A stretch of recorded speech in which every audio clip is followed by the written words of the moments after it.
Hi guys. Because I'm not going to be here this afternoon, I'm videotaping my PowerPoint, and I'm going to go through the PowerPoint and I'm going to give a little bit of extension. If you have any questions, I want you to email me or I want you to look in your textbook. Before you do any of that, it'd be a much better idea to talk to your pod mates. That's what we've been working on doing all year, so that's what I recommend you do. Now, I will not be here tomorrow either. Friday, you guys will have an assignment. It's a closed reading assignment. What you'll do is read in your pods out loud. So you'll start on chapter 22, section 3, and you will read from top to bottom all the way to the end of the section, and then you and your pod will create an answer key to the questions at the end of the section. So, no, I don't have that page number memorized for some of you who keep asking me that. Use your textbook. You will need your textbook tomorrow. If you don't have your textbook, you're going to be tardy because you have to go get it. So, chapter 22, section 2. Where do we leave off? Well, we started talking about bryophytes very briefly, but let's take a step back. Green algae. They are considered a plant species. They are the most simple type of plant species, and they live primarily in the water. Okay? Now, let's move forward back to bryophytes. Bryophytes have very specific adaptations that help them survive on land. They have a waxy protective coating that allows them to resist those drying rays of the sun and also helps them hold in water. They develop something called a rhizoid. Those rhizoids are their root system, and the root system has two functions. Guys, pay attention. It has two functions that will show up on your test. Now, rhizoids, rhizomes, and roots, these are all analogous for the same kinds of things. They anchor the plant to the soil, and they also absorb water and minerals. So now, what kind of organisms are these bryophytes? Well, we're talking about our mosses, we're talking about our hornworts and our liverworts. These are our very small, very spongy-like plants. The reason that they're spongy, we'll talk about on the next slide. So they have very specialized reproductive organs, and they are enclosed within non-reproductive cells, which is different from our green algae because they were single-celled organisms. So if you're a single-celled organism, then that means that you are going to be reproducing asexually. Now, if you have sex cells, like bryophytes and everything beyond that, that means that you are going to be much more complex. So why are bryophytes spongy? Well, they do not produce a substance called lignin. Now, lignin is the answer to one of your questions in this section's worksheets. That is the substance that makes the cell walls rigid and hard. If you don't have lignin, your cell walls are going to be a little bit more spongy. And also, bryophytes don't have any vascular tissue. All right, because of this, they have to be very short. They have to be very low to the ground because they rely on osmosis and diffusion and gravity to help move water and nutrients from one location to another. If you have vascular tissue, you can grow very tall, very large, which we'll talk about here in just a moment. So the bryophyte life cycle, they display alternation of generations, which is the change between haploid and diploid phase, sporophyte and gametophyte phase throughout their life cycle. So the gametophyte phase is the dominant, recognizable stage of the life cycle. That means that this is the most common stage that you see because bryophytes do have to undergo photosynthesis, and they do have to attain nutrients and water from the soil. The sporophyte phase is secondary. It is dependent upon the gametophyte stage for water and nutrients. Without a successful growth in gametophyte, you will not have a sporophyte stage. You will not be able to reproduce. So you'd live, but then you wouldn't be able to reproduce to carry on your genetic material.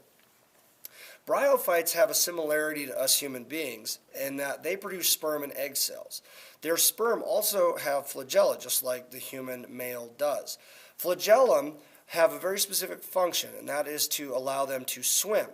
Well, our plants don't live in the water anymore, so the only location that bryophytes really can be successful and grow and reproduce is in very wet, very damp locations.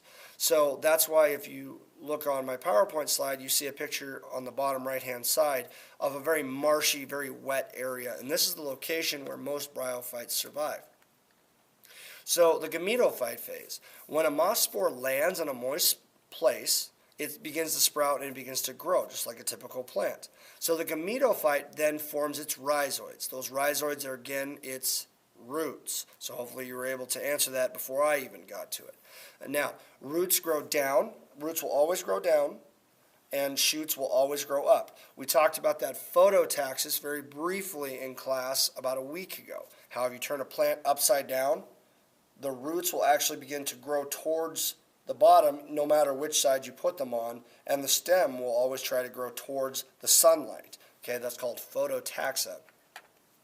So the gametes then are formed in reproductive structures, which we talked about. Those reproductive structures are called the archegonia, which produce your eggs, and your antheridia, which produce your sperm. Those are not going to be on your test, but they will help you later on in the section, and they will be on the test for chapter 23. Excuse me. So the sperm and egg, they have to fuse, creating a diploid zygote. So when I say diploid, you should be thinking to yourself, okay, it takes how many haploid cells to create a zygote? How many haploid to create a diploid? And you should be able to tell me 2. Good. Now the zygote marks the beginning of the sporophyte stage. As soon as both the egg and the sperm come together, that is now a spore. It is now a ready-to-go plant that is just looking for a place to set up shop to grow. It's looking for water. It's looking for nutrients. So as soon as it finds those, it's going to start to grow. So eventually, that sporophyte grows out of the gametophyte and develops a long stalk. Okay, that long stalk ends with a capsule. Now that capsule is where the rest of the haploid spores are going to be produced. And as soon as that capsule is ripe, it's like a fruit. As soon as it's aged enough and it's had enough nutrients, it is going to open and it's going to release all of its spores. So let's change gears for just a moment. Let's jump into vascular plants. Again, we're talking about seedless plants, but there are vascular plants that started to develop about 420 million years ago. Now, in your homework and in your textbook, it says 50 million years ago. So plants for the first time were able to grow high above the ground. Because you've got vascular tissue, you're able to move water and nutrients from one location to another. This is very important if you want to grow up tall. Let's think about our own bodies. We have veins and we have arteries that are going to carry our blood, our nutrients, whatever we need from one location in our body to another. And without this, we would not be able to grow very tall. I'd say that we probably stay about a foot off the ground tops, because osmosis and diffusion would allow us to move some water and nutrients, but it wouldn't allow us to move water and nutrients very effectively. So vascular tissue in plants carries your water and nutrients and all the other things that a plant needs. It also carries the photosynthetic products such as sugars and other things. So vascular plants are known as tracheophytes. Tracheophytes are named after a specialized type of cell that is a water-conducting cell. These cells are called tracheids. Now, tracheids are parts of tracheophytes. How am I going to remember this? Well, in human anatomy, we have something called a trachea right here. It is a hollow tube that allows you to get oxygen from the environment down into your lungs and CO2 back out into the environment. Okay, it is a hollow, stiff, rigid tube. Tracheids are found in the xylem. This is the tissue that carries water. It's the only thing it wants to do is carry water. The second type of vascular tissue that tracheophytes have is called phloem. Now, phloem moves a watery substance, but its primary substance to be moved is nutrients and carbohydrates. They must be a watery substance because there's no conveyor belt in a plant. So you have to create a liquid format so you can actually move something from the root system all the way up to the top. So the evolution of the transport system talks about the tracheids and how they're connected end over end. Kind of like you stack soda pop cans or Lincoln Logs or Legos, you just stack them one on top of the other. So there are openings between the tracheids known as pits. This allows water to move through a plant more efficiently. Okay, they're just holes that allow water to move out of the tracheids to move to areas that don't have enough water. Okay, it uses diffusion and it uses osmosis to help with this. So what kind of plants are we talking about? Well, there are 3 seedless vascular plant phylum. There are club mosses, there are horsetails, and then there are ferns. The most common type of plant in this category is ferns. So if you go up to the upper northwest, where like Alaska, Washington, parts of Idaho, parts of Montana, you'll see tons and tons and tons of ferns. These survive in very wet habitats. They don't need a whole lot of light. Now, ferns make excellent houseplants because you don't have to put them by a window. If they're inside, just keep them very, very wet and they'll survive just fine. So let's talk about their characteristics.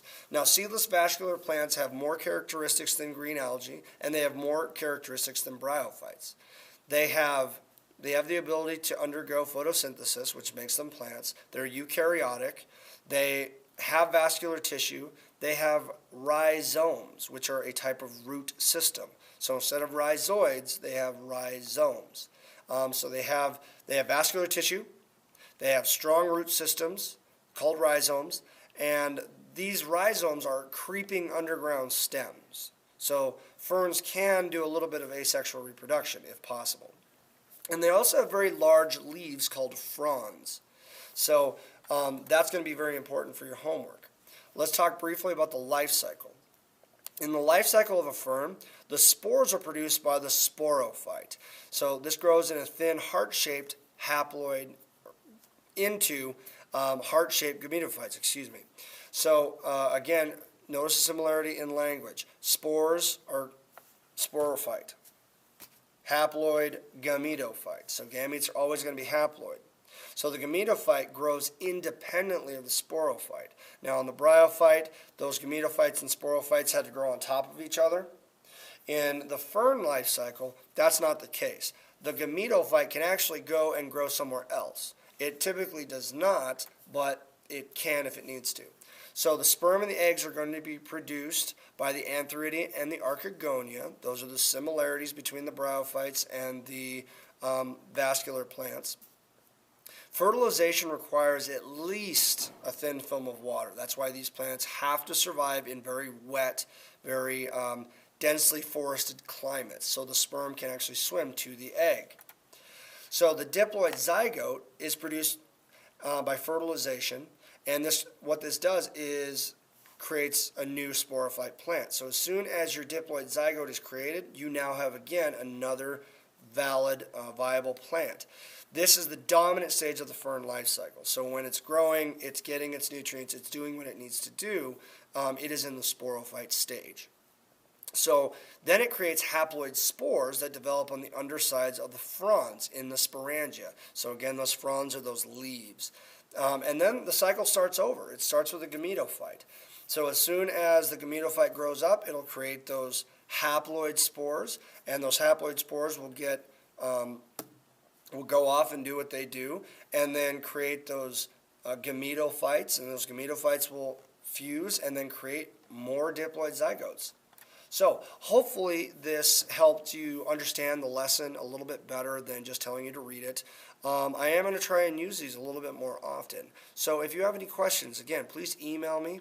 I may not be able to answer right away, but I can hopefully get your question answered by or before tomorrow. So, okay, guys, if you have any questions, talk to your sub, talk to your pod mates. Please stay on task and have a great day.